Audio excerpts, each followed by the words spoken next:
I'm doing well, Eric. Thank you so much for having me tonight.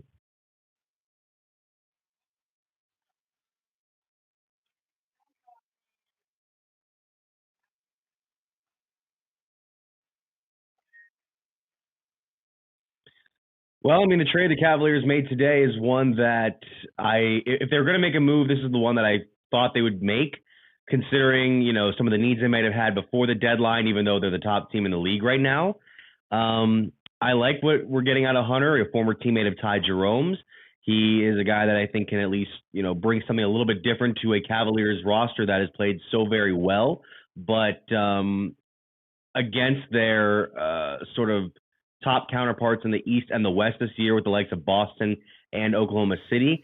I can see why a move like this may be made to try and change things up without making them so drastic that it affects team chemistry.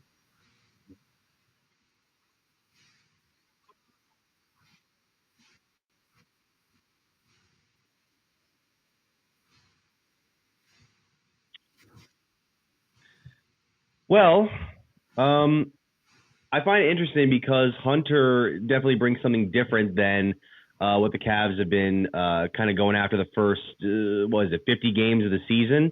Because obviously it hurts to lose guys like Karis LeVert and George Niang, but this is a guy that I think can provide, like I said, something different to the Cavaliers roster. It makes it a little bit more flexible. He can, be a force inside, maybe help possibly be an enforcer for the team. And I don't know. There's just something I really like in that we're paying enough attention to try and make the moves we think are necessary in order to make this an extended run rather than just a great regular season and an early playoff exit. Okay, for those of you listening, I just realized EV Mux booted me off the stage for a second, so you didn't hear the question that was asked. I asked what Mitch thought uh, the effect of DeAndre Hunter would have been on the Cavs. So that was the question he just responded to. Love when technology doesn't work the way I want it to, right? Anyway, uh, the fact that Hunter is a um, wing defender, I see that being a good thing. Like, they haven't really had that this whole year. Um, like, what do you think?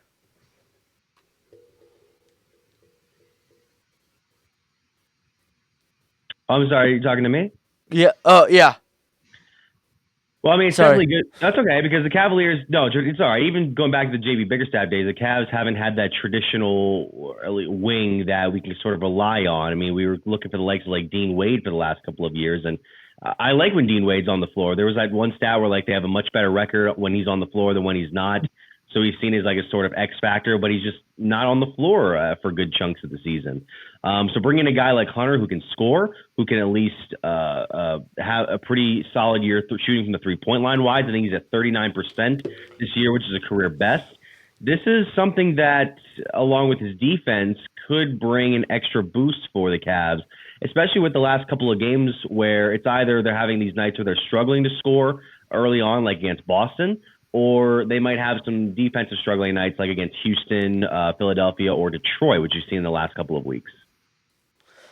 Which is surprising they would struggle against Detroit, being that you would think they'd understand Bickerstaff's system because he probably runs around the same system that he did in Cleveland, right? Well, it's interesting because I think, if anything, Bickerstaff would definitely know more about the Cavs coming back into what is now what was their third matchup, and obviously Donovan Mitchell being out didn't help. It was just more of that game. Detroit's not a bad team this year. They're not the team that was the Wingstop Pistons of the last year. They're not the team that won that epic losing streak. JB is the kind of coach that does this for teams. He builds them back up into being a competitive team after years of them being in a basement. Now, whether or not he can take the next step that he didn't take in Cleveland is yet to be determined. But I don't know. That game was. I understood it was going to be close. I just wish it hadn't gotten that close in the final minute when you're up 8 and then a couple of dumb fouls really throw you for a loop.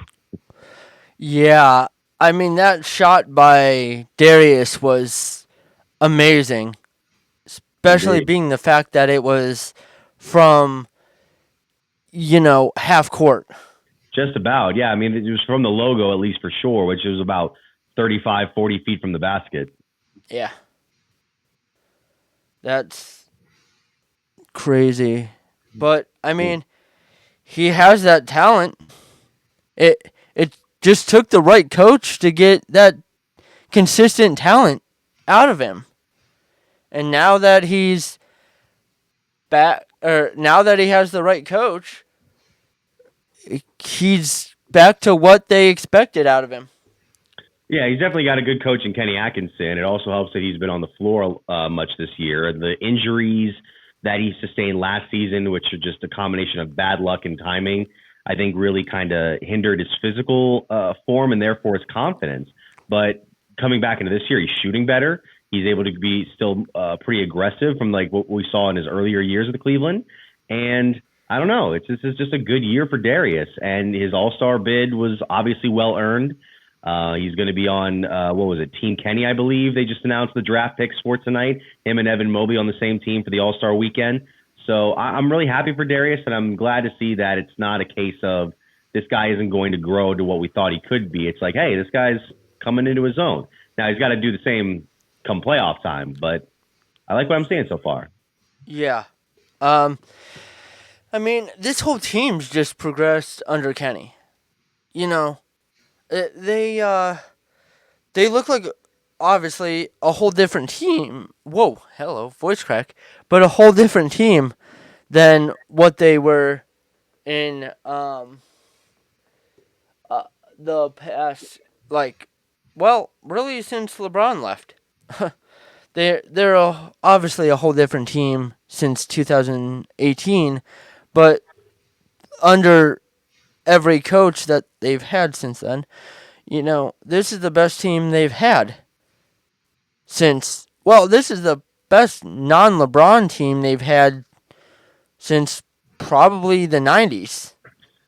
Like, Oh, you could definitely make a case that this is one of the top, I think, one of the best Cavalier teams outside of the LeBron era to ever step on an NBA floor. We're talking about those teams of the '80s with some of the Hall of Fame talents in there, borderline Hall of Fame talents. You mentioned some of those teams of the early '90s, even going back to the '70s, some of those early playoff runs. But this is a team that's primed, I think, for bare minimum, second round of the Eastern Conference playoffs, which we got to last year. And an Eastern Conference Finals wouldn't be crazy to think about, and I don't think Finals would be crazy to think about. I mean, yeah. If they could get around Boston, Boston is really their only issue right now. Yeah, Like, especially the size, that combination of size and shooting is unbelievable. well, now that they got a wing, uh, that should help, I would think, with some of the uh, defensive issues. I mean, against Oklahoma City, too. Because I know Oklahoma City, and I'm drawing a blank on his name right now, but has a really good wing that killed the Cavs. Hmm. I'm trying to think of his name too at the moment as I look it up here, and the name is escaping me uh, right now. But going back to your point, I mean, Oklahoma City had that game against the Cavs a couple of weeks ago where they very much out physicaled them, and that was without some of their top guys on the bigs, like Isaiah Hartenstein. So with a guy like Hunter, obviously it doesn't solve all the Cavs' problems when it comes to size because you still have to go up against Hartenstein and for Boston, maybe Kristaps Porzingis and Al Horford. But there is at least something that could be looked forward to if you're a Cavs fan for this team to have some more presence in the paint, offensively and defensively, as well as being able to go inside and score. And like I said, I mean, Hunter's not adverse to shooting from threes, shooting the best 3-point percentage of his career this season. Yeah. Evan, do you have any questions so far? Or any statements? Well, let's just circle back for a second. I didn't catch everything that you said. Welcome, Mitch, Evan. I'm Eric's partner here, just in case we were wondering, what does the new guy bring to us? I mean, I'm just still trying to remember the guy's name. So it's DeAndre Hunter. DeAndre Hunter. What does he bring to us that we previously didn't have? Obviously we had to give up something to bring him here, but what does he bring to us? As a team, how does he make it the Cavs better? Well, he stands at 6'8", so he definitely brings size to the wing position. He's a good defender. He's a guy that can at least, I think, bring some physicality to the Cavaliers inside, because I think they've had that struggle as a somewhat undersized team the first couple of months of the season, especially in the last few games where it seems like they've given up too many offensive rebounds to let themselves, to keep themselves from getting away from teams in games. Offensively, he still brings, I think, a lot of what is good about the Cavaliers' offense this season, able to score inside. He's still shooting good from three-point percentage this year. And there's this little thing that people are latching onto where he and Ty Jerome were teammates at the University of Virginia, was part of that 2019 national championship winning team. So I think there might be some sort of chemistry that's able to come in, even though these guys have never officially played a game in the NBA level together, Hunter and these Cavaliers players. Whereas a lot of people's concerns coming out of this trade deadline were, do the Cavs want to risk at 41-10 right now, breaking up this dynamic that's made them so successful this season?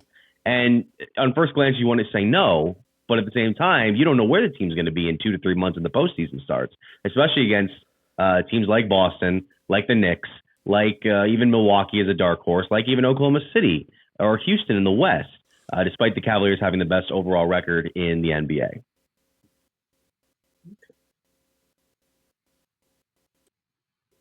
Evan, do you have anything else? I'm just processing what we went through here. I'll just support what Eric has been saying. Just seeing the Cavs this season is really night and day, and that's what's impressed me when I've watched them on the air. Obviously, last night was a good example.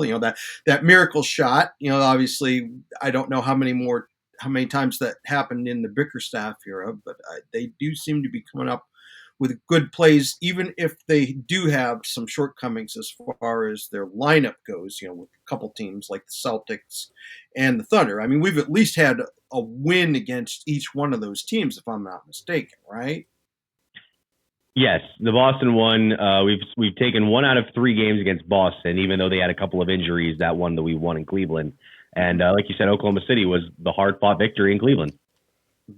Okay, that's what I thought. And based on what we've seen so far, what would you think are the areas where the Cavs could improve? What do they need to improve on? Maybe roster-wise, it's obviously not going to be a straight-up trade here. It would have to be some other kind of transaction. But what would they really need to try and cope with the teams that you've just mentioned here? They're obviously the Cavs' direct competition. Sure. I mean, I think as far as what else they need to overcome some of these teams, it's definitely physicality and trying to overcome some of the lack of size that you may have. I mean, even with how good Jared Allen has been and how good Evan Mobley has been able to grow this year, you still have to take on those types of bigs that are very imposing on the top teams in the East and West. Porzingis made Mobley look like a rookie a few days ago as the Cavs lost to Boston.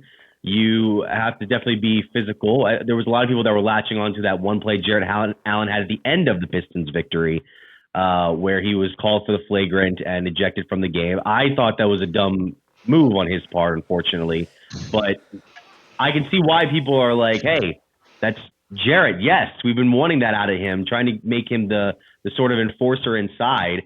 And like you said, there could be other transactions which the Cavaliers could try to bring in somebody to have that size, to have that aggressive play. You've been hearing the possibility of Ben Simmons getting a buyout from the Brooklyn Nets and how the Cavaliers might be on the front running to make a move for him. Now, that's a very interesting situation. When you think of Ben Simmons, you kind of think of all of the, for lack of a better term, nonsense that's gone on with him for the last couple of seasons.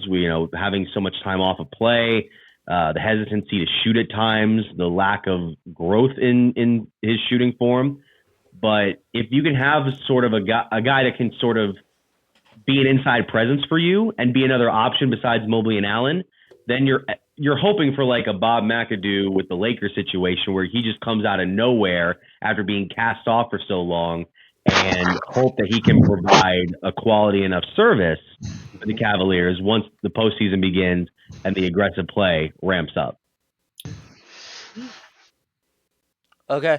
My co-host, Pat, my second co-host, Pat, just joined. Hey, Pat, can you hear us? Yep. Okay. Go ahead and ask. I don't know if you heard. I have the capability of talking in specific to a specific person. I don't know if you heard me while Mitch was talking. You need to back off that mic a little bit. It's really loud. Okay. But go ahead. We're talking Cavs right now. Do you have anything to add with the Cavs? As far as the playoffs go, we're coming up on that point. Probably in a couple of months. How far do you think they're going to go? Well, let me ask you this: how far do you think they're going to go with the addition that they made today?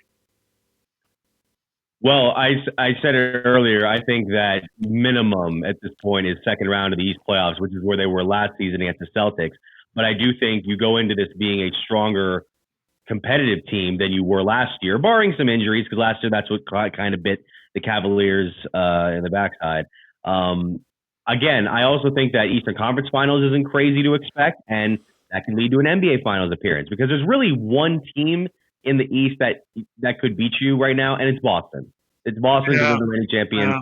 They just beat you again for the second time in 3 games, and maybe, and it's only because we've had tough matchups with them in the past, the New York Knicks, because they're a very physical team.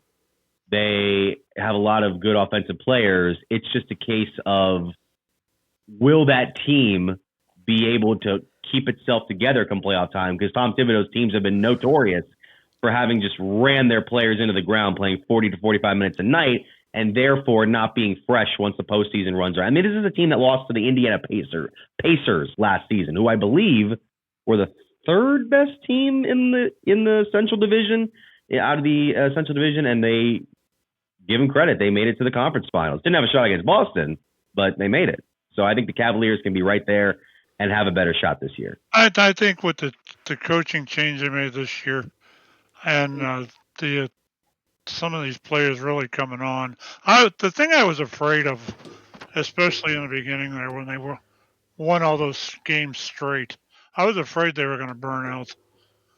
It kind of the last 5 or 6 games kind of looked like they did for a while, but I think they're starting to regroup again. And this edition tonight, I think it's going to take them pretty far.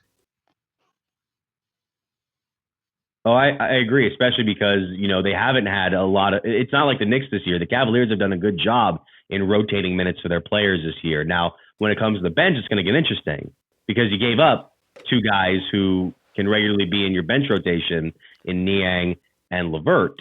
But do you see Jalen Tyson, for example, getting more minutes? And by the way, I cannot believe, and I'm happy to say I can't believe, that Jalen Tyson was not involved in the Cavaliers package to Atlanta, because the initial thought that I had was – maybe maybe LeVert, maybe Tyson, a couple of second-round picks.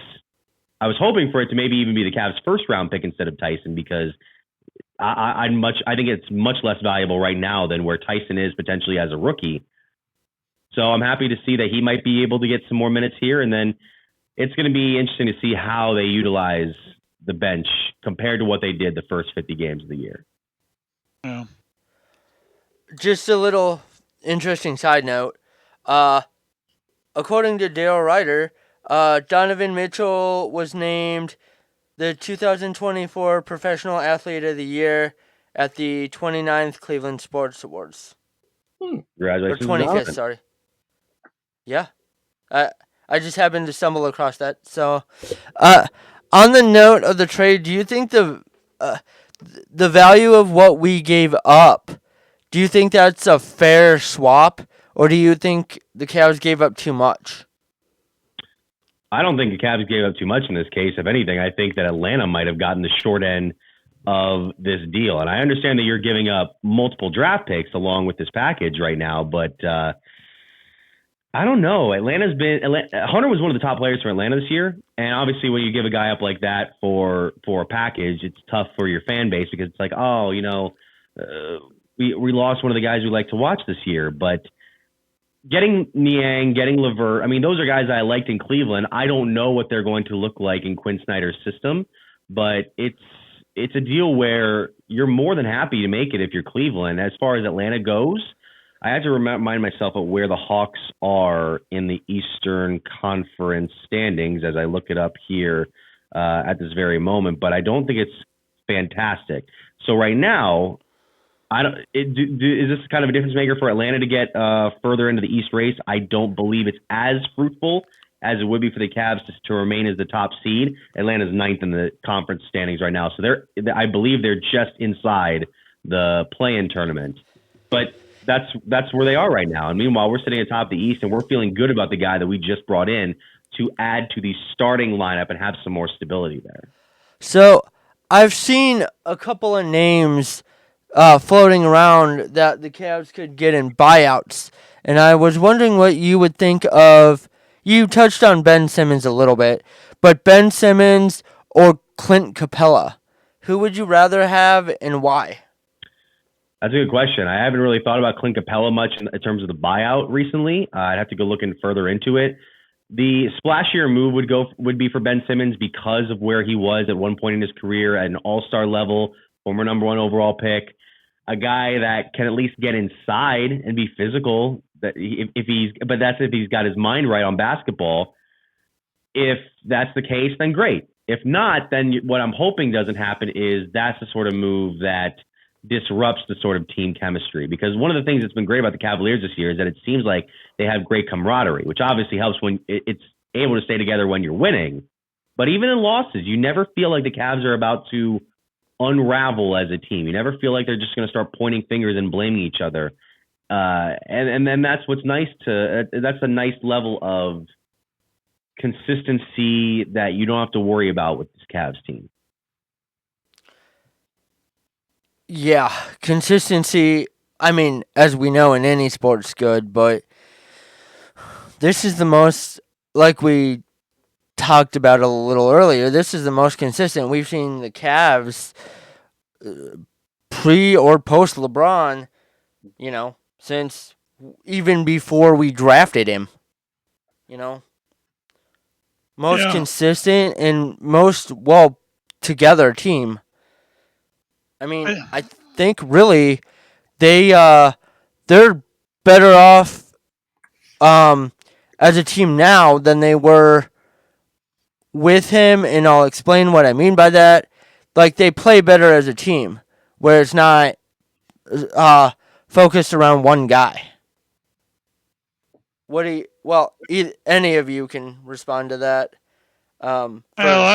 Personally, I think that I've never bought the idea of taking and building a team around one guy. They've done that with quarterbacks in the NFL.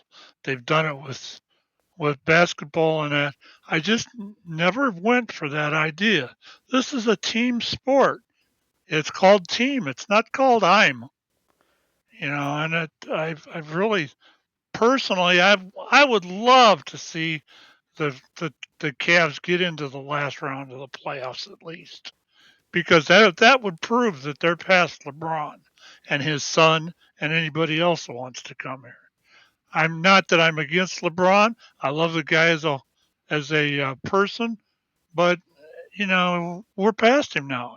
He made the decision to go to LA, and it's time for us to reform and regroup. And that's pretty much what they've did with this team they've got now. I mean, take that game that last night. I think didn't they win by 1 point in the last second? 3. They hit a 3-pointer. Yes, they hit a 3 in the last couple seconds of the game.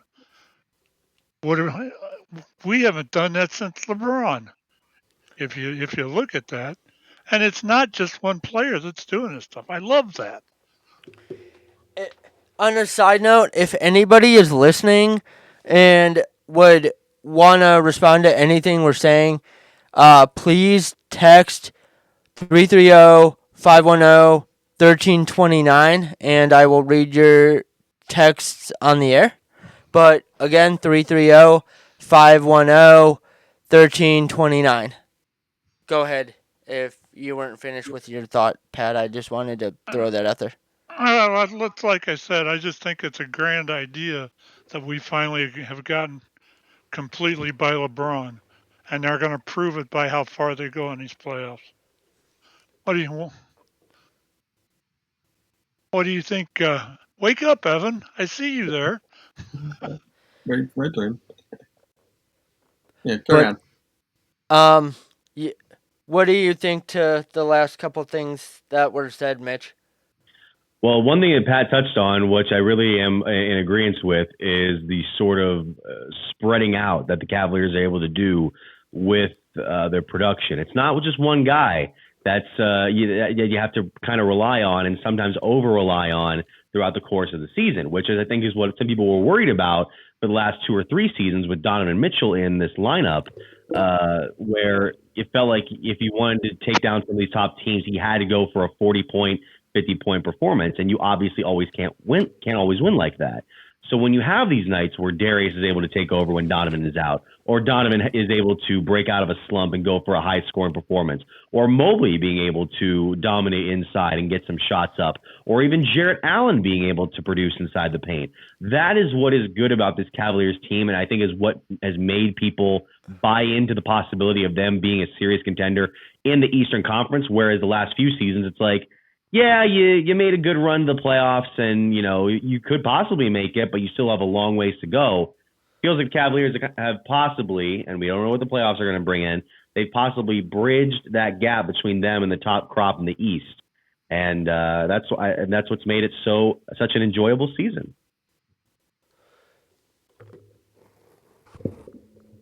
Oh, hold on. Go ahead and talk first. I gotta figure something out. So yeah, Eric, what are we gonna do with you, boy? Hey, this sounds like a show when you run it, Pat. Okay, I'll bring something up here. I'm going to tell you, Mitch. Hang on just a second. I got to keep an eye on this boy. I got to keep an eye on him every second. Don't matter what podcast we're on. I can be on my station. I could be over here with him. Don't matter. I got to keep an eye on him. Go ahead, Evan. Oh, I just while we've been talking here, I just looked up the Cavs' all-time records for the regular season, and their best record that they've ever had in all their years was 2008-2009, with 66 wins and 16 losses. And I think that this team probably will meet that mark, or maybe even surpass it. I don't know if it's going to be quite like the Bulls of the late 80s and early 90s, but it's going to be awfully close. And I would think that would play into the Cavs' favor for keeping the top seed. And certainly they wouldn't be seeing the Boston Celtics in the first round. It would either be the semifinals or possibly the conference finals, based on the way these matchups would be arranged. So I just figured I'd mention that. It's very fascinating. You mentioned that team, that 08-09 team that was considered one of the best Cavs teams ever, and unfortunately didn't make it to the finals that year. It's the starting lineup that they had back then compared to what we believe them to have now is I don't want to say it's night and day, but it's definitely a very stark contrast, because you have the likes of LeBron James in there. Then after him, you have, and keep in mind, these are names that we love in the Cleveland area that are revered, and they absolutely should be for what they brought to the city. You had LeBron, Zydrunas Ilgauskas, Anderson Varejao, Delonte West, Mo Williams, and that was right near the beginning part of the season.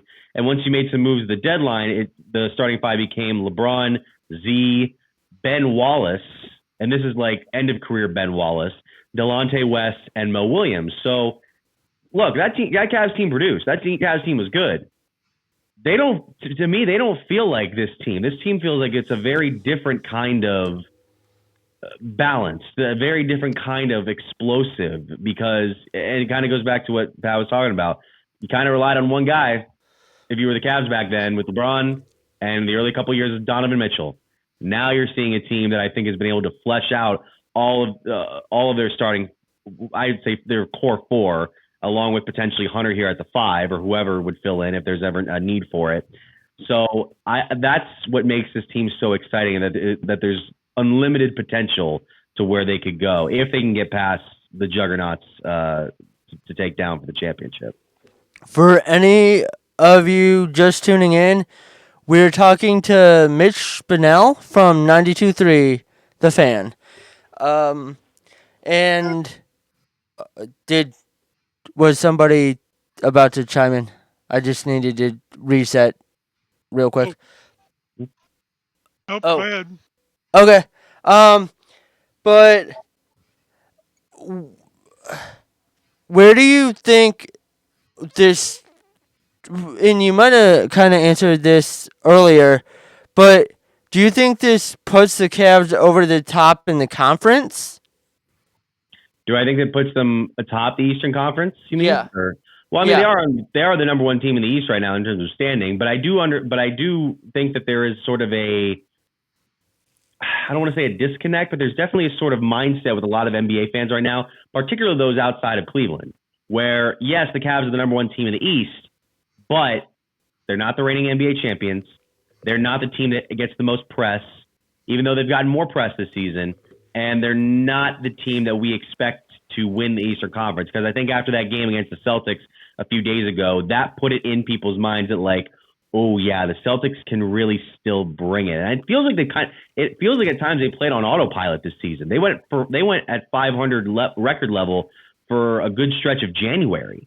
And when you get this late in the season and you have all the talent that they have, it can be easy, kind of like what LeBron was able to do. It's easy to kind of just flick that switch and turn it on. And you saw with guys like Al Horford, who I can't believe has learned how to shoot this well 17 years into his NBA career, 18 years since he came out of Florida.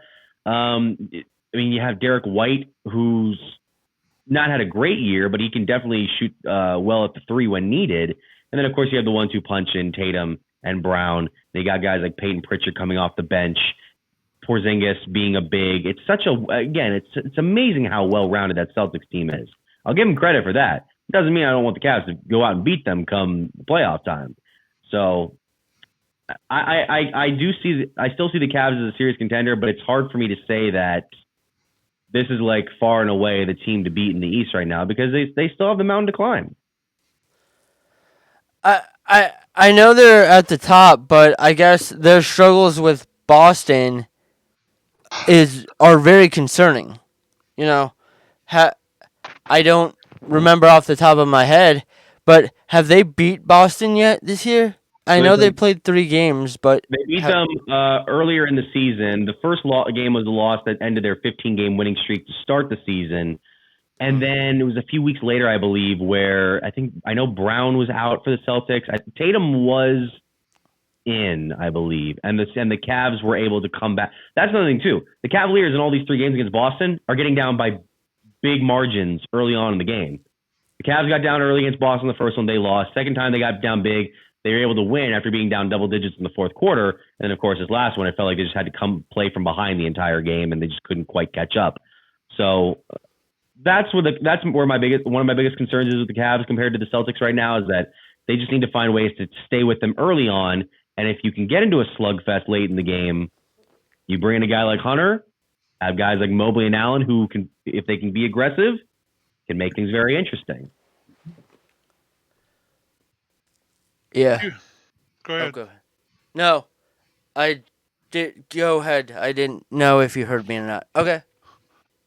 I didn't catch the first part of the show. Did you guys cover Myles Garrett yet?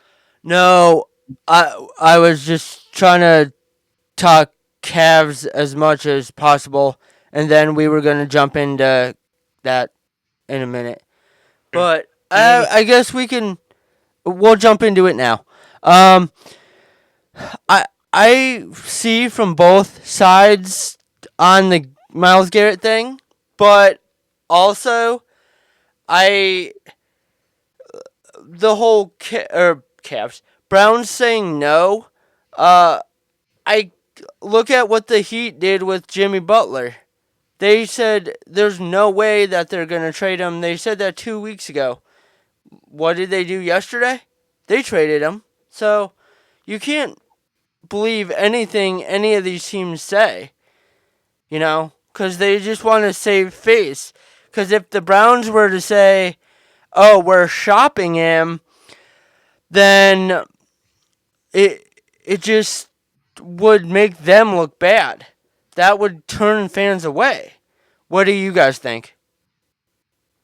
Well, considering what I've heard in the last 12 hours or so myself, I understand that Chicago is looking for an edge rusher, and that would probably be, to me, one of the better places for him to go if he's going to leave Cleveland. The simple fact of it would be he'd probably give. I think that the rumor has it that they offered them, or they offered the Browns a first round pick, a second round pick. I think it was 10 and 42, and then a couple of picks for next year. I mean, if they're going to get that kind of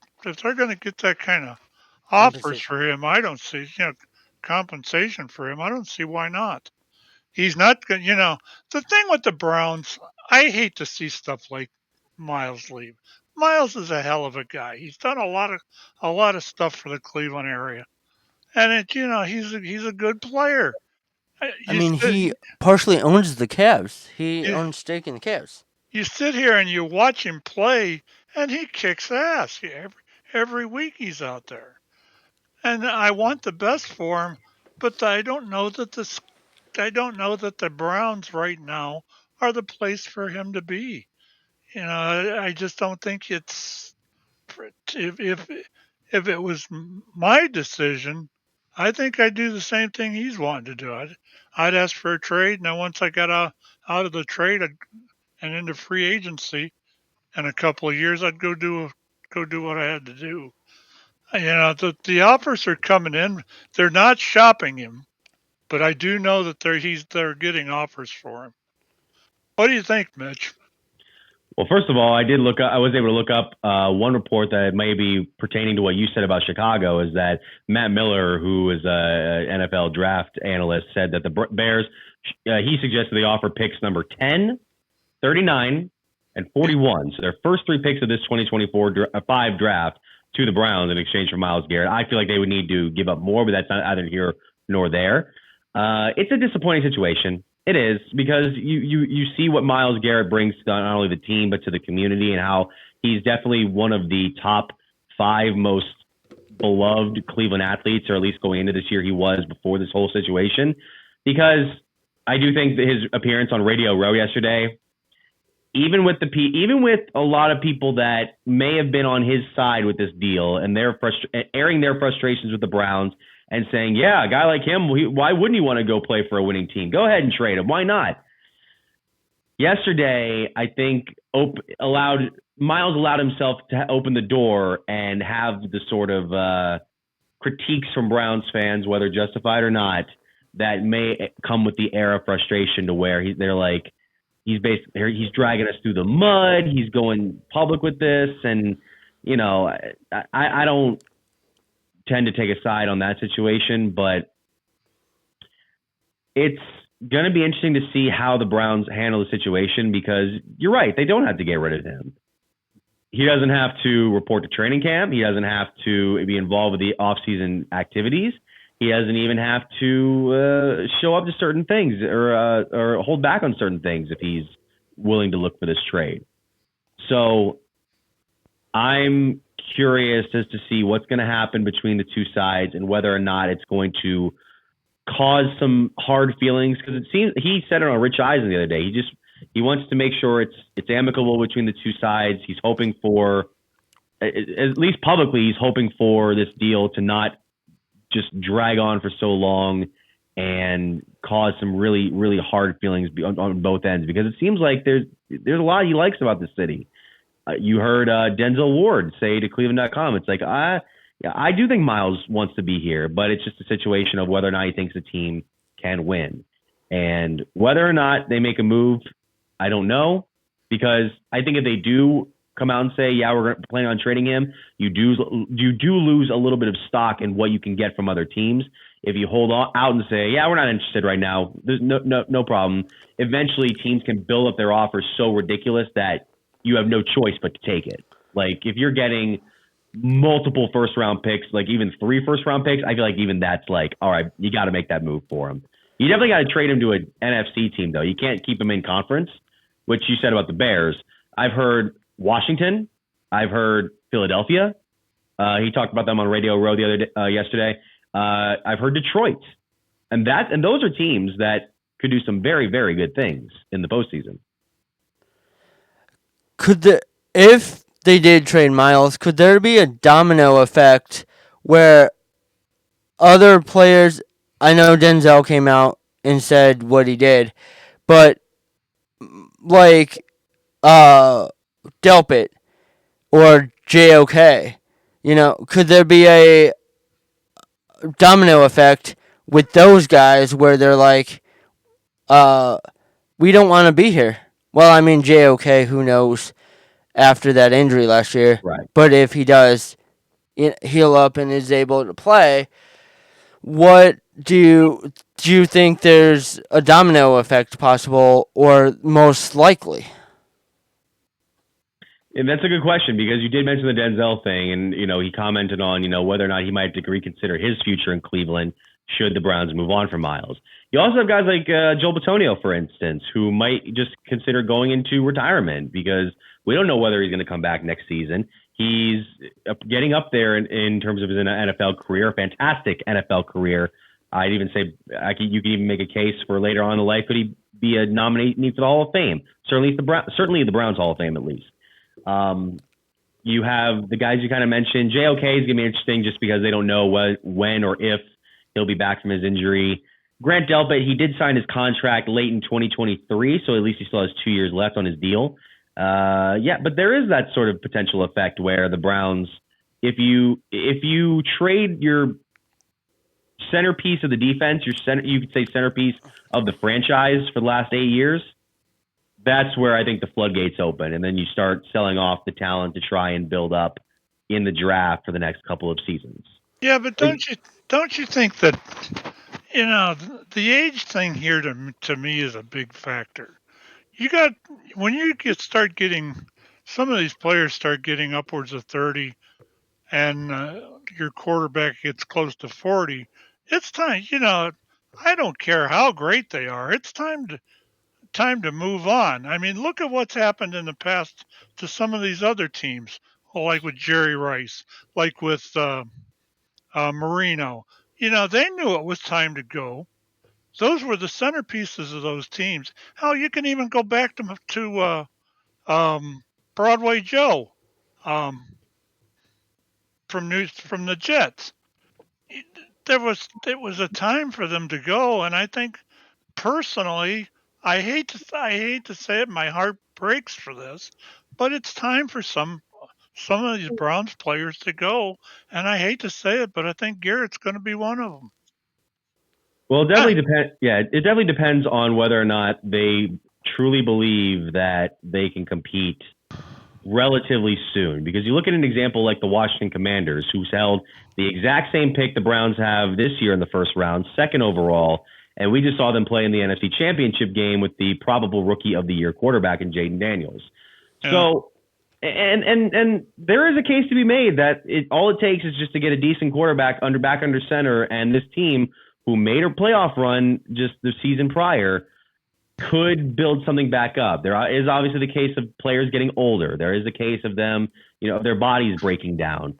There is a case of what positions may need else to be filled. I mean, not only just quarterback, the Browns still think they need to figure out what their future is at running back, with Nick Chubb now having to go through a second off season of recovery.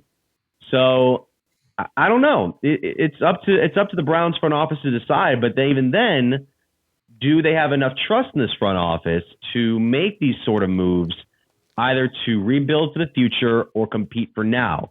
because I don't know if Andrew Barry, what the timeline is for Andrew Barry's future with the Browns, whether it be just a few months or it be beyond this season. It's really up in the air. I heard rumors a couple of months ago that if pretty much at the end of the season, that Barry and D. Podesta have one more year, and if it doesn't happen, they're gone. Makes sense? I don't know how true that is. I couldn't confirm it, but that's one of the rumors. I read a lot of different sports news things, and I got to tell you, I've been a Browns fan since 1964. Probably even older than you are, and that's been my team. My heart bleeds. My heart bleeds orange and brown. That's the way it's always been with me. And I've been with that team from the worst, and I've been through the best. Your Brian Sipe years, your Bernie Kosar years, those were the best that's ever happened to the Browns. And I hate to see them every year going through this mundane bullcrap. Every year off.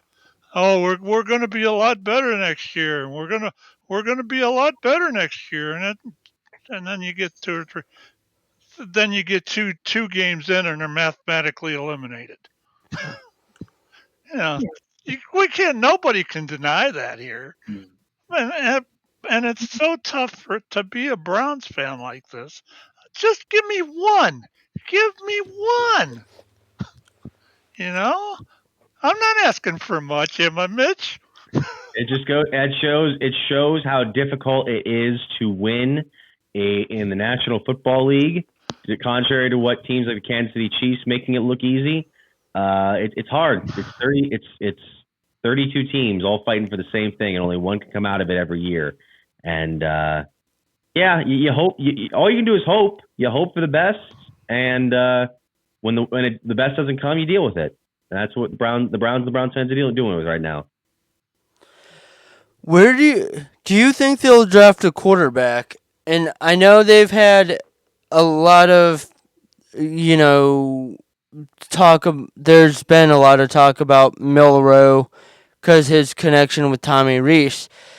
And then, what do you think about the Shedeur Sanders idea, based on the fact that Dion has connection with Bill Musgrave, and that connection seems to be really good. I don't know if you heard the audio of Dion last week, I believe, where he told the story of when he was in San Francisco when they were in the Super Bowl one year, and Dion went to the coach and told whoever the coach was at that point to put Bill Musgrave in at quarterback because San Francisco was winning by a ton. So he wanted to sit Steve Young and put in Musgrave. Right. Yeah, that was, I believe that was Super Bowl 29 when the 49ers beat the San Diego Chargers. George Seifert was the head coach of the 49ers then. That I've heard that, and it's definitely a good connection between the two. Obviously, the two have stayed friends since then. That felt like a bit of a flimsy connection to me, much less so than Jalen Milroe being the quarterback when Tommy Rees was the offensive coordinator under Nick Saban at Alabama. That being said, I don't know if either two are strong enough to warrant legitimate talk of whether these quarterbacks are going to be drafted by the Browns. I was initially okay with them taking a quarterback at number 2, maybe Shedeur Sanders, because it seems like Cam Ward is going to be the number 1 overall pick to the Tennessee Titans. As far as now, if they do decide to make a move for Miles, it may be worth looking at Abdul Carter. It may be worth trading that pick back and stockpiling. And, you look at maybe building up for next year in the quarterback room, because the quarterbacks in 2026 draft seem to be more plentiful than this year, with Arch Manning leading the pack. But that's the thing. The Browns are stuck in a conundrum where you don't want to be too bad that a guy like Arch Manning's going to look at them and be like, I can't win here. I'm going to do what my my uncle did, and just basically be like, I'm not going to play for your team unless you make a move, or at least I'm going to go back to school. But you also don't want to be good enough to where you're missing the postseason, because I don't know if this is going to be a playoff team next year. But you definitely want to have a considerable draft pick. It's kind of a double-edged sword, and obviously a deal could warrant the Browns to have somebody else's first-round pick that who knows where it's going to be in 2026. I don't know. I'm back to being up in the air when it comes to what the Browns should do with their second pick. Well, as far as the second round or the second pick, what if this deal with Chicago and Garrett doesn't go down? I kind of think what they're going to do is they're not going to take the Browns aren't going to pick a number 2. There's not a quarterback out there that, in my opinion anyway, is worth a second or third round or a second or third pick in the draft. I think that it's more you're down at least into 7, 8, 9. Well, what I'm thinking the Browns might do with this pick in order to get to stockpile some stuff, I think what they might do is they'll trade down to probably 6 or 7, and then pick up an extra draft pick or 2, and when they get to 7 or 8, wherever they land at, then I think what they'll probably pick a quarterback. But they're not gonna, if they stay with that number 2 pick, it ain't gonna be a quarterback. I mean, at least I don't think so. What do you think? So do you take Abdul Carter with the number 2 pick? Do you take somebody else there as well? Yeah, that would be a possibility. But as far as I don't see the quarterback situation and the way that they're rated. I don't see that if somebody picks Sanders at number 1 or 2 or whatever, that's to me. I don't think that they're rated that high. I don't think that I don't think that they're going to be that high in the draft. There's certainly the quarterbacks this year are certainly not the likes of Andrew Luck or Joe Burrow, or even though he hasn't panned out as much, of Trevor Lawrence, where it's like, this guy cannot miss. These guys can miss. They definitely could, but it's just depending on what systems they go to and what they can bring to these offenses. I don't think you've got a C.J. Stroud or well, Bryce Young and C.J. Stroud, but even C.J. Stroud wasn't even considered the strongest of number 2 picks. His stock was down until he had that great game in the Sugar Bowl against Georgia. Yeah, but I don't think that there's that quality of quarterback that should be picked at 2. I really don't. We'll see what happens. Do you think these guys are more system quarterbacks, Mitch, versus, the top quarterback in the league and could go anywhere? Well, it's hard to call guys who are just coming out of the draft system quarterbacks. Obviously, they have their own respective systems, with Ward coming from multiple schools, most recently Miami, and Shador from his dad's system at Colorado. Cam Ward, it's interesting because Cam Ward, I think, would be on face value the more pro-ready quarterback. But with Shador, there's definitely some factors that allow him to have some tangibles that could translate to the NFL. Seems to work well under pressure. Seems to be able to take care of the football and be able to create plays sometimes out of nothing. With Ward, he definitely kind of has, and I've heard this term before, and I don't mean to use it again, that sort of backyard football style, where he's like trying to create something where you may hold on to the ball too long. You might cause yourself to get in some sticky situations with the offensive line. So I don't know what's going to become of either 2 quarterbacks in the league. It obviously, again, depends on where they end up, because the quarterbacks that we see as elite today found themselves in good systems for the most part. Look at the 2018 draft class. I'd say the most pro-ready quarterback was it turns out to be Baker Mayfield. And he went to a system that was had a lot of changes in his first couple of years. Different offensive coordinators, different head coaches. I mean, he's on his, 7th offensive coordinator since he joined the league because the guy who was his offensive coordinator in Tampa Bay just went over to Jacksonville to be the head coach. So, but going from that, Lamar Jackson was seen as kind of a project when he went to Baltimore. Josh Allen, his first couple of years, did not look like the Josh Allen that we see now. It's all about where these guys end up and who they're who's surrounding them in order to help them grow as professionals. It's very rare that a guy can just step in like a Jaden Daniels or like a Patrick Mahomes, where you just place him in the system and he's ready.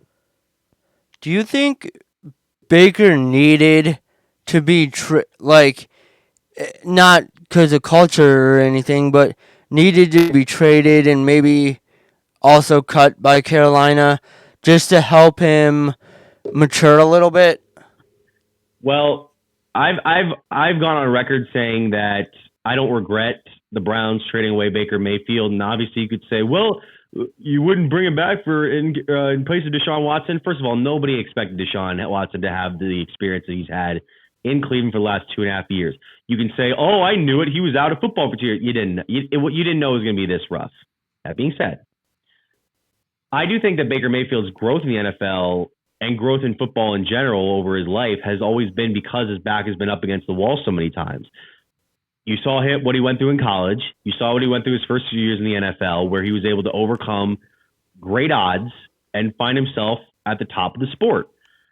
Getting traded by the Browns, going to Carolina, which has just been a mess since the days of prime Cam Newton. I do think he needed at least to find some way to build himself back up, and he's found a system in Tampa that has obviously worked for him. Granted, he's taken advantage of a weaker division in the NFC, and he's found the right sort of stability for him. Todd Bowles, I think, is a very good head coach that operated under Bruce Arians. You had good players around him, a lot of them still stemming from that Tom Brady Super Bowl team of a few years ago. So it's hard for me to say, like, oh yeah, Baker needed this to happen. No, actually, I take that back.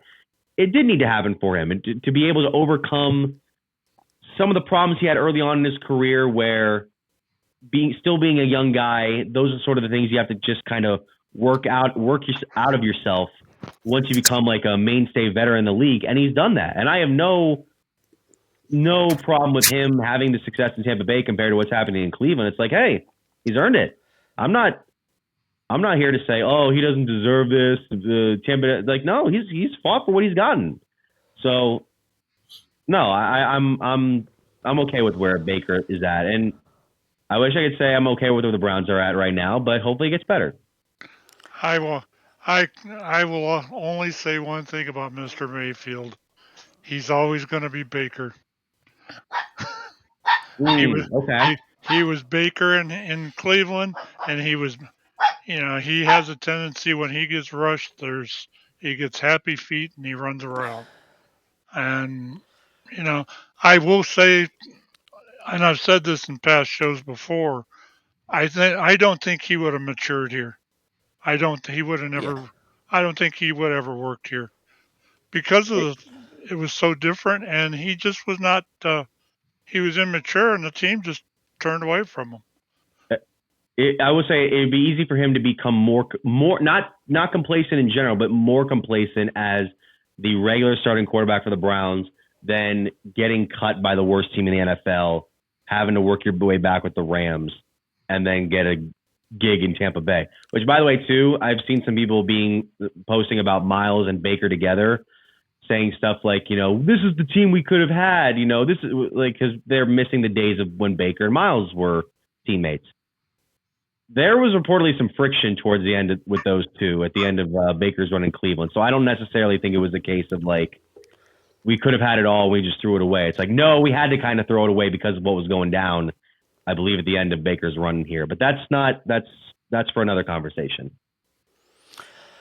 Let's change or switch gears a little bit. What do you think of the Guardians offseason? I am hesitant to say they've gotten better with the trade of Naylor and the signing of Santana, but what do you think when it comes to that? I don't know if they've gotten much better, but I can't necessarily say that they've objectively gotten worse. You're returning a good crop of the guys who were able to compete for the ALCS last year. It obviously hurts to lose such a clubhouse mainstay like Josh Naylor, but I do believe we have seen apex Josh Naylor. Now, that's not to say that Naylor can't be a competitive player for the Arizona Diamondbacks, but the stats that he put up last year, making the All-Star team, I don't know if that's going to be as consistent throughout his career. And for his sake, I hope it is. I just don't know if that's going to be the case. So some guys have these years where they peak at an all-star level, and then you just never see that same level of consistency again. The more surprising move, obviously, with Andres Jimenez. I thought this was a guy that was going to be a Cleveland infield mainstay for years, and then you ship him off to Toronto for what they got, and it's interesting. And if they think that the future is a guy like Travis Bazzana at second base and somebody else moving over to short, then look, I very rarely ever question the Guardians front office and scouting. So if it works out, then I'll just chalk it up to them being able to see the future once again. Had you heard about the fact that Naylor, not that he was an issue in the locker room, but like he, especially when it came to Bo felt a lot of pressure to impress him, and that's why Bo was kind of not as good as we thought he'd be, because he was trying to impress Josh versus actually do something. Like, he had too much pressure on him. Have you heard that? I have not personally, because I've been in the Guardians locker room a number of times covering games, and I've seen Bo, I've seen Josh. It never felt like it was a dynamic where one had to perform to impress the other. When it comes, first of all, it's very rare to have brothers on the same team on a Major League Baseball team in general. So when you have that dynamic, obviously you want to compete for one another, not only as brothers, but as teammates. You definitely want to make sure you have each other's back to help the team be successful. You know, when it comes to Bo, I'm hoping for more growth from him this season. He does a lot of good things defensively. The bat just needs to really ramp up. I'm hoping that the team can help him grow with that.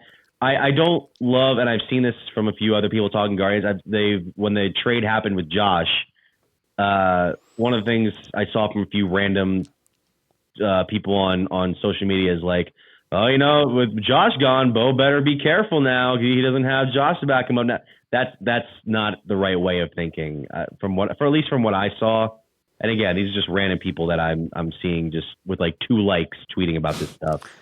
But I don't know. I don't know. I don't subscribe to that theory, but I don't know. I'm just hoping for Bo to have some growth at the plate this season, along with his defensive prowess. I'm really hoping one thing to see this season is that Jhonkensy Noel becomes more patient at the plate. And I had heard, I don't know if this is true, that he's working with Carlos Santana on becoming more patient. Have you heard anything about that? I would hope so. I mean, if he's working with a guy like Santana, who's been a veteran mainstay across multiple major league clubs, including Cleveland many times, also a former All-Star, that speaks well for me, because Noel, you look at that power, man. If you get that man's batting average up, he can draw some walks. That is such a dangerous presence at the plate, and it's only his second year. You know, and obviously you're hoping for this not to be like a Bobby Bradley or an Oscar Gonzalez situation where they have such a great fast run and then they flame out immediately. So if that's the case, then yeah, if Santana's giving us some good pointers, I'd absolutely love to see him help out John Kenzie. What do you think? Do you think the approach of the team is going to change losing Chris Valleca? Well, I'm sure there's definitely going to be some different. How do I say this? Different factors that'll be brought in by the new hitting staff, but I don't necessarily think the approach will be different. This is a team that I think embraced home power hitting more than it had been in the last couple of years, even with limited power at the plate. And if you have guys like DeLauder, Manzardo, Bazana eventually coming up that can provide some pop to the lineup, that's where I'm going to be interested in seeing where the lineup goes. Otherwise, I don't necessarily think that it's going to be much different unless the team comes out this year and completely just whiffs at the plate for the first third of the season, and we wonder what the heck happened to this team. Yeah, that'll be highly interesting. Kind of like what we did with the Browns last year. Yeah, What the hell happened to them? exactly.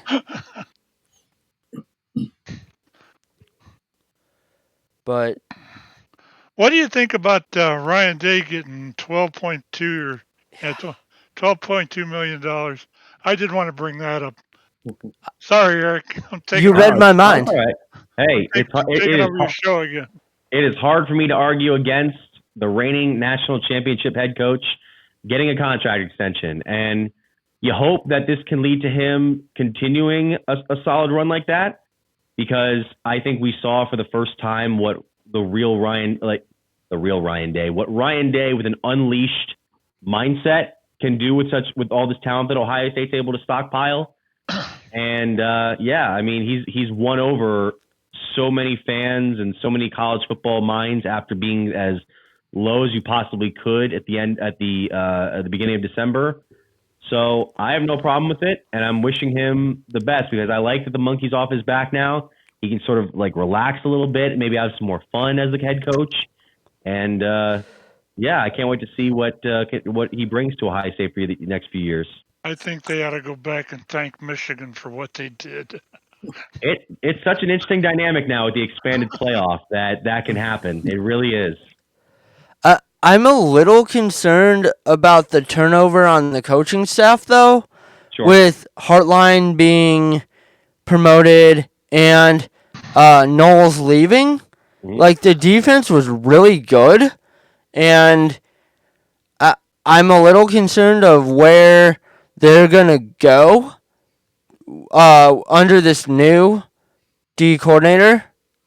I'm, like I said, just a little concerned because last year's defense, going from 8 sacks after the Oregon game, or just after the Oregon game, and having 30-something more at the end of the season, or after the Oregon game. I mean, that's going to be hard to beat. I don't know much about the current defensive coordinator, or the one they just hired, but I'm kind of concerned that they're going to take a step back. What do you think? First of all, if I'm not mistaken, did they officially hire a new defensive coordinator? I thought it was just Hartline they brought in as the OC. I thought there was rumors that they were going to hire, but okay. Let me see. I think I did see. What was it? Not the guy from Pittsburgh. I think the guy's last name is Bates. Kenny Bates. Yeah. I haven't. If I missed this, I apologize, because I don't think there was I didn't see an official announcement as far as I know, but Kenny Bates with Pittsburgh is not officially. Yeah. Okay. So I didn't. I just want to make sure. As far as what seems to be official, though, is Brian Hartline becoming the new offensive coordinator. Mm-hmm. It's interesting, because this guy's now going from wide receivers, where he was just growing all this top tier NFL talent or prospect talent. Now you're controlling the whole offense, and it's going to be an interesting dynamic because Chip Kelly, I think, had some faults last year, but did a lot of really creative stuff, and it helped Ohio State become the explosive offense that we saw during the playoff. And you just hope that they can continue the same success. Yeah. I kind of wish they would have brought somebody in. Not that Heartline doesn't deserve it, but I wish they would have brought somebody with a little more experience in, like maybe Joe Moorhead from Akron. Okay. Not just because he, is coaches at Akron, but I think he runs a pretty good offense. Or there was rumors that they were gonna hire the guy away from Oregon, the OC away from Oregon. I mean, Harline's been on the coaching staff for 8 years now, with under Urban and Ryan Day. So I mean, at least he's had experience in that respect. I mean, I think I was more aiming at experience at calling plays. Yeah, that I get. I don't know. I mean, Ryan Day is a guy that was kept in house to succeed Urban Meyer. So they Ohio State, Chip Kelly felt like an anomaly where it's like you bring in somebody from another school as opposed to growing your own coaching talent. So I'm not terribly surprised. I've seen in the past where when you grow your own like that, Ryan Day really was a surprise to me. I got to admit that. I didn't think he'd ever come into the elite coaches like Urban and Tressel and that have come out of Ohio State. And for up until the Michigan game this last year, I didn't think he was doing that great of a job. But when they came back with that, especially that flag planting, that if there was one thing that spurred that team on to go through the rest of the playoffs, it was that. We looked at that flag planting as like the end of Ohio State as an elite college football program. I saw and to be fair, I was very scared of what was going to transpire with where they were going to go from there, but a lot can change in 4 games, and it was only one game. It was only one game, but it was a very impactful game for sure because that game just felt like what the hell just happened. When they went to play, if you looked at Ryan Day, looked like he was about 3 sheets to the wind, and that quarterback looked like he was about half asleep. And you watch that game, and then at the end of it, wasn't really that hard fought, like you would have thought with a typical Michigan OSU game. But that flag planting, man, that was the end of it. And Ohio State really showed the heart they had. Yeah, I think it was just a case where they just overthought how to beat Michigan because they hadn't beat them in a couple of years, and there's definitely going to be some pressure at least when you go to Ann Arbor this year, even as the reigning champions. But you hope that a win like this can kind of make him be like, oh yeah, we can beat these guys, especially because Michigan's going to be better this year. I don't think they're going to be on the same level as the Buckeyes as of now, face value.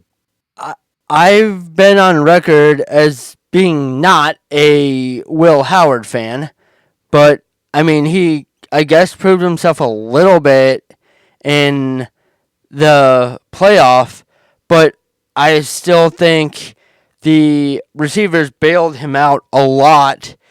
I'm a little concerned with the experience at quarterback going into next season with Julian Sayin being a sophomore and not really getting a lot of playing time. I'm thinking that if he doesn't transfer, I think Kienholz would be maybe a better choice, at least for the beginning of the season, than Julian Sayin. Well, it's going to be interesting to see because I've heard, has gotten a lot of good press since the end of this past season, where some people are saying he might even be the top Ohio State quarterback in years, like in terms of like a finished product. I haven't seen much of this guy in games, so I don't want to throw myself into that. That's what was always interesting about Ohio State up until a few years ago, is that their quarterbacks, you always got a glimpse of them at some point during the regular season because they would blow out certain Big Ten teams so badly that they would be in by like the middle of the third quarter. Like I saw J.T. Barrett come in for Braxton Miller. I saw and Cardale Jones to an extent. I saw Dwayne Haskins eventually come in. I saw C.J. Stroud eventually come in. So and now we're in with the McCord, Will Howard run. It hasn't been quite the same because you don't get to see a lot of those guys in that mix throwing for like 2 touchdowns, 150 yards passing in the second half of a blowout Big Ten matchup. So it's going to be interesting to see what Saying can bring. I'm hoping that those talks I've been hearing are true and that he can keep this run going because you talk about Will Howard. I had my reservations about him. He proved himself to be a great leader during that playoff run, a very hardy kind of player. He's a big body that can run. Got a bit of a pool noodle for an arm, which concerns me at times compared to some of the other quarterback prospects, which is why, when I heard people say like with the Browns have the second round pick, number 33 overall, it's like, could we take Will Howard? He can lead this team. It's like, guys. I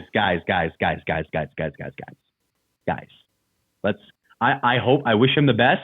He will never pay for a drink in Columbus again, especially if I'm in that city and I see him, I'm buying him around, but I don't know. Well, just want to do a reset for anybody just tuning in. We're talking to Mitch Spinel from 92.3 The Fan. And I had something I wanted to say, and there it goes. I've been there. But you need to start writing stuff down, Eric. Yeah, I know. You'll learn that when you get older. What was it in regards to? A certain sport, a certain team? No, it was Ohio State. No, or college football in general. The transfer portal. Do you think they should, after a certain point, shut it down for at least in the middle of the year? Because look at what Kyle McCord did, leaving Ohio State in during the prep for I forget what bowl game, but whatever bowl game they were in. I believe that was the Cotton Bowl you're referring to last year, which is the game that Ohio State beat Texas in this year. Yeah. Yeah. Do you think they need to shut down the transfer portal and not let guys who were in the bowl games transfer till after the season's over?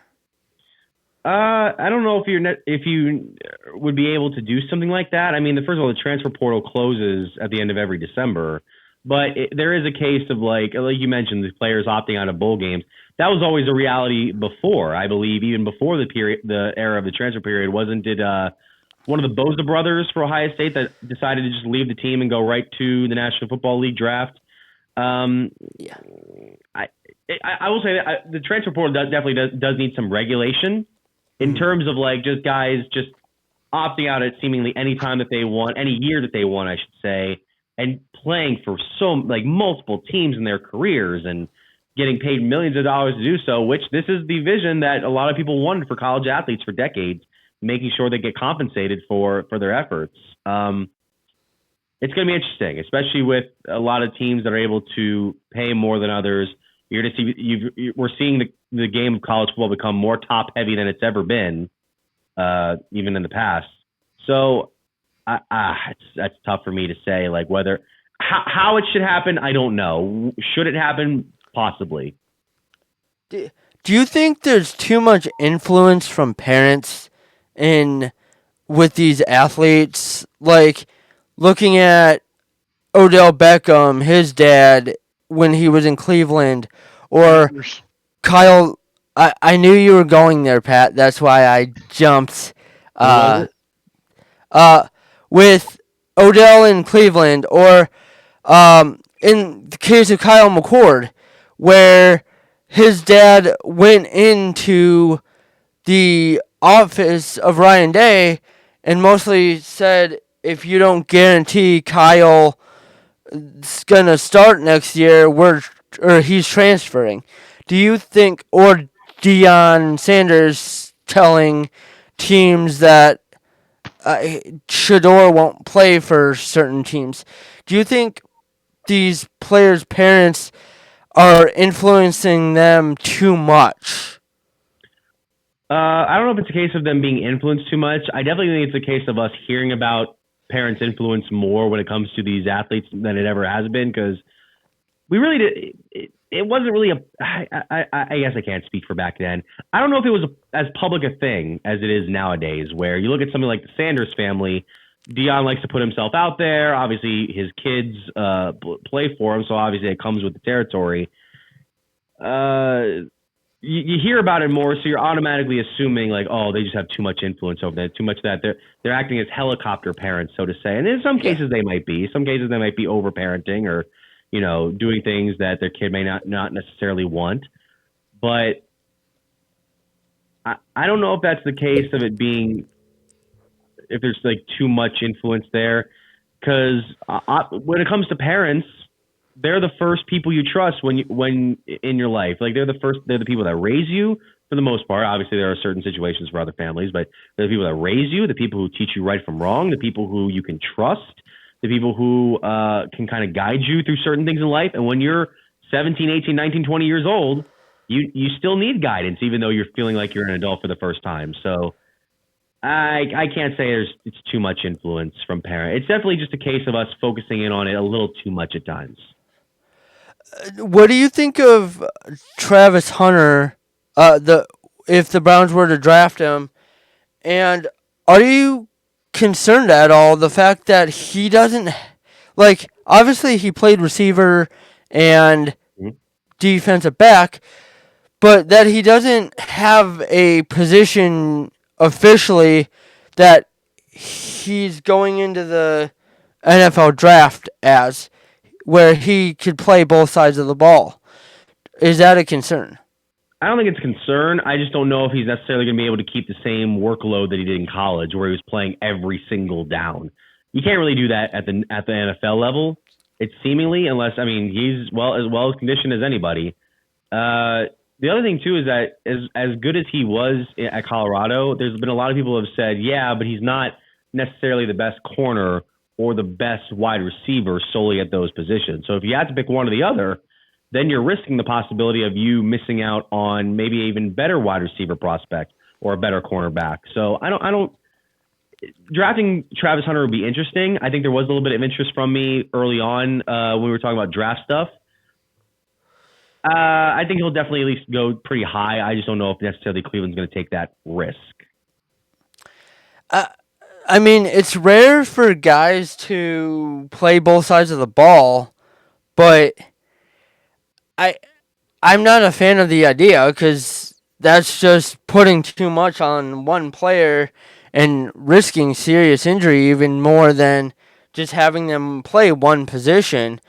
Like I said, I don't know who the last player to play both sides, and if there was, or whoever it was, probably didn't play recently, because the guys are bigger, stronger, and faster than they were in the 80s and 90s. Maybe the rules are different and they could hit harder and stuff back then, there were less rules to keep player safety, but,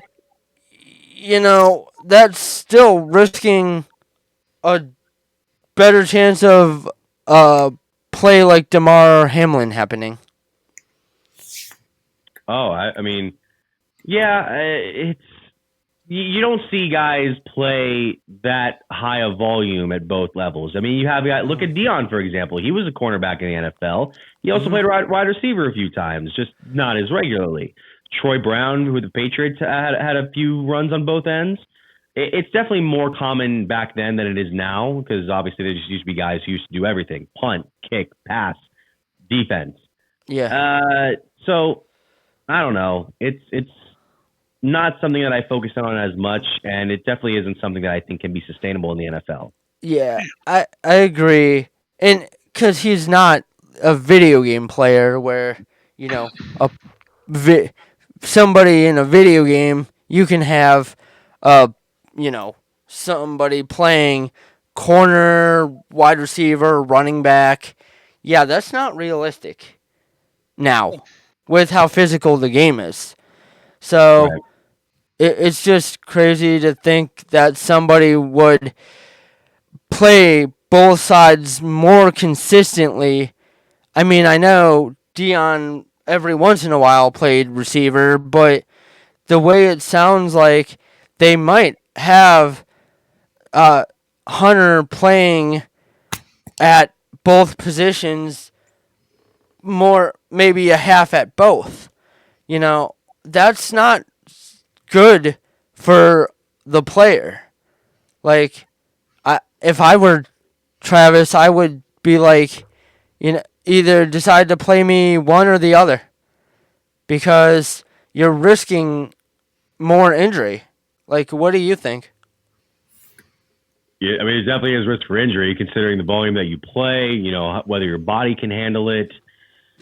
Yeah, there is a concern to that. I mean, again, they can say, he's going to play on both sides as much as he wants, but it's one of those cases where you'll believe it when you see it.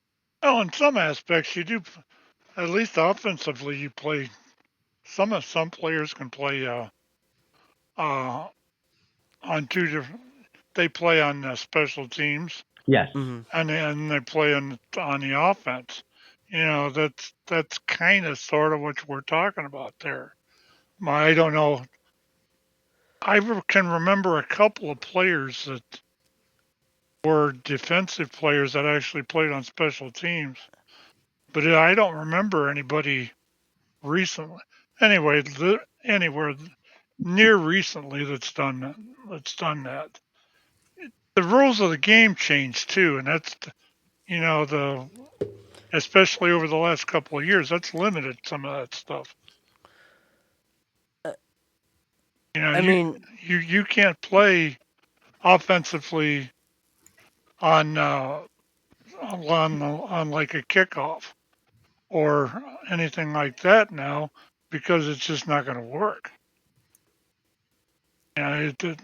It just doesn't seem like, at least it doesn't seem like that to me.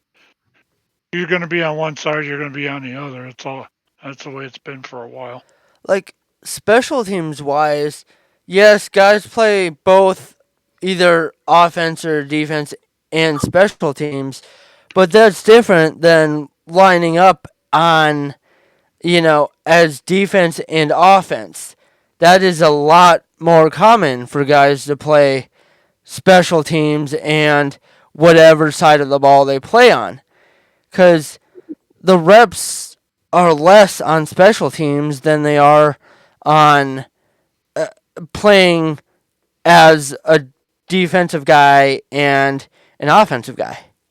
Like, I see how they could do that, but I just don't see the reps on offense and defense, because I get player safety is a controversial thing, kind of, and just look at the kickoff rule, and we'll get into that in a minute after I stop droning on with my question.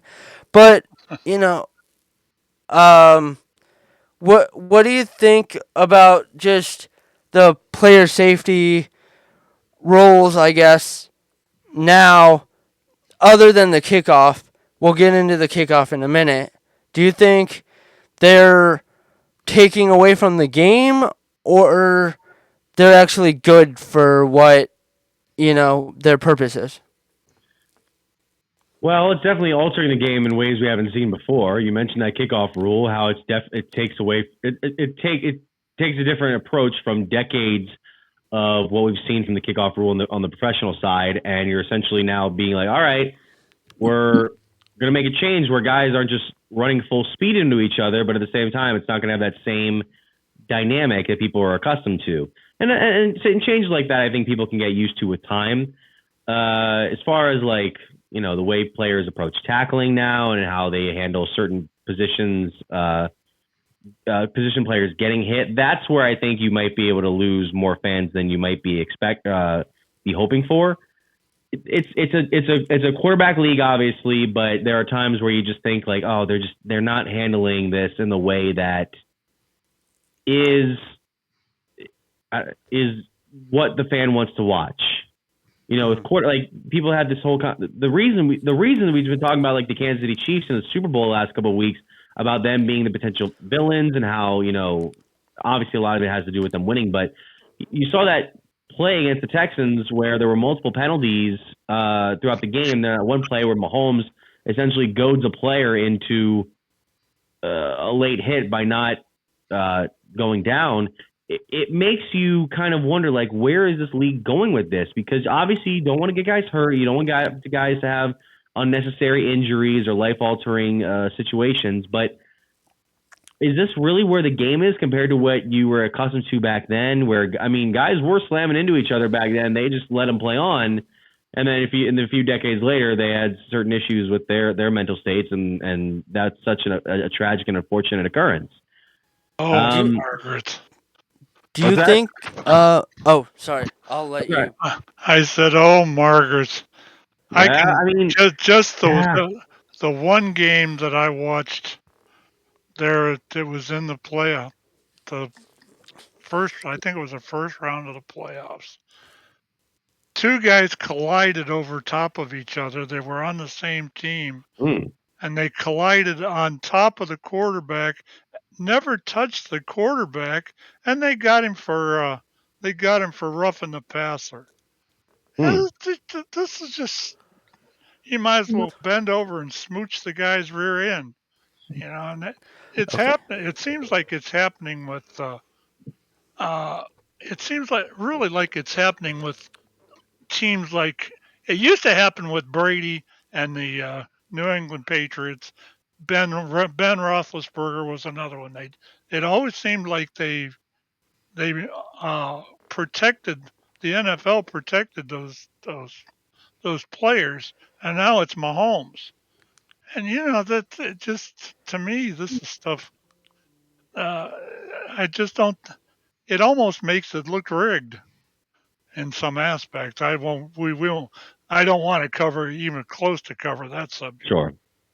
But when you're overprotecting it, and you could see when they did the replay on that thing that the quarterback wasn't even touched, and yet they got him for roughing the passer. How do you justify that? We find that less justifiable nowadays, especially because we have high definition instant replay. We have the benefit of being able to see it multiple times from the comfort of our own couches, as opposed to referees seeing it on the field in real time with players going at top speeds. And then if they do get the replay, it boils down to whatever they see in the operating the crew in New York sees, and essentially you're just relying on, did the cameraman get the right angle on this particular play or this particular penalty? It's hard to contain that sort of argument in the bottle, but I don't know how you can really fix it other than just being so diligent with the replay that you have to go to on every play, which people were complaining about a few years ago when it came to stuff like the pass interference replay, the pass interference challenge, how it only lasted 1 year because it was slowing down games and it wasn't worth the effort. So it's never going to be perfect. That's sort of the harsh reality of sports. But football isn't supposed to be. No, yeah, but it's you just try to do the best you can with it. Do you think targeting should be more prevalent in the NFL? Do I think targeting should be more prevalent? Yeah. Like, what do you mean by that? Because they don't really call targeting that you much mean or at all. So you think they should be more of like they should crack down on it more? Yeah, like college does. Do you think that should be something they enforce more? They definitely need to they need to crack down on the definition of targeting per se, because there have been many times where I've seen instances where it's not even that the guys get the penalty and they get knocked out, they get kicked out of the game, is that we have to stop the game to have this replay because a guy was already in full force when a player went down to slide and they just hit heads right at the same time. That's not intentional. It's clearly not intentional, but we still have to take the time and we have to take the effort to watch it. And sometimes it's not even the right call. So I think I'm more frustrated with the definition of targeting rather than the amount of times it's enforced, I should say. Do you think there should be some rule modifications, just on using PI as a example, like where it's more clear, so it's not more, it's less of a judgment call and more regulated than just that ref's judgment? Well, pass interference is one of the most frustrating penalties, I think, in football, because there are times where it feels like nowadays the defensive players cannot really make any sort of move on the receiver other than right when the ball is at their hands. As far as how the approach to it could change, I mean, maybe they could allow for like some more slight contact, but then players are going to abuse that. Players are going to stretch that as far as they can go, and then you're going to have the argument of that should have been a call instead of, how many pass interference penalties are we going to have in this game? Can the guy get a break? Can the cornerback get a break? Mm-hmm. And then you don't get any holding penalties, and you see them all over the place. Mm-hmm. Sometimes, Yeah.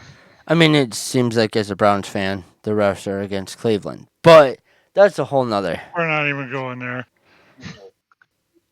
But anyway, I think it's a good time to wrap up. Thank you so much, Mitch, for joining us. Mitch, it's been nice meeting you, man. It's always nice to meet somebody from the Browns radio network and the sports stations that I always listen to when I'm in the car. And 92.3 The Fan's one of my favorites. With Ken Carman, and that we had Ken Carman on one of the shows on our podcast a while back. And he was a great interview. Yeah, I love doing stuff like this. It's one of the things that makes podcasting worth doing. But, thank you so much for spending your hour and a half, or your time. I know you're busy. Oh yeah. Sure. Well, Eric, Pat, and Evan, thank you so much for giving the time for me today to join you guys and discuss all this. And I appreciate you taking the time to listen to our station. You're always welcome back here, buddy. Yeah. Thank you. With that, again, we thank you, Mitch, and it is time to wrap up. Thanks everybody for listening, and have a good night.